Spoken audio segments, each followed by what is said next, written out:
We prepared a Wion edit before we got this breaking news, and we can say that we weren't way off the mark. The question was, will China come to Pakistan's aid and attempt to mediate again? The answer is unlikely. As I said earlier, China's stance on Kashmir has evolved over the years. The cornerstone of China's policy is self-interest, has always been in Kashmir and elsewhere. Beijing is unlikely to rub India the wrong way, especially when it is in the middle of a trade dispute with the US.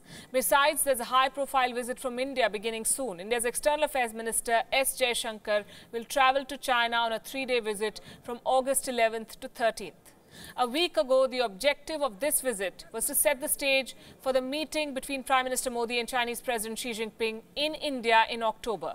But the events of this past week have changed the situation significantly, and as things stand, China has not sided with Pakistan, as you saw in that statement, not sided with Pakistan despite Islamabad's many attempts to rope in Beijing.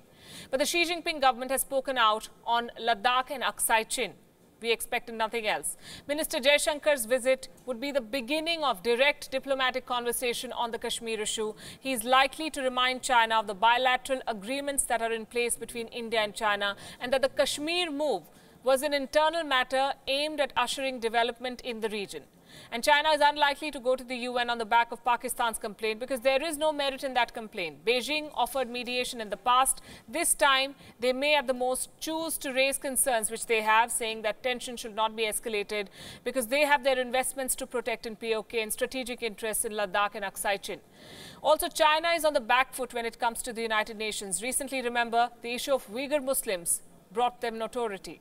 The protests in Hong Kong are giving headaches to the communist government. Their plate is full. They do not have the bandwidth for another such dispute, a dispute with a very important economic partner. A partner like India would hurt the Chinese economy. Their supply chains have been disrupted because of the trade war. If they lose a consumption market at a time like this, a market of this size, then their economy is going to come under pressure. Besides, there is no point fighting Pakistan's battle, especially if there are established norms to settle disputes with India. Foreign Minister S Jaishankar is likely to remind China exactly this, and China would do well to listen to that advice. Our assessment is that China will decide its next course of action only after S Jaishankar's visit to Beijing.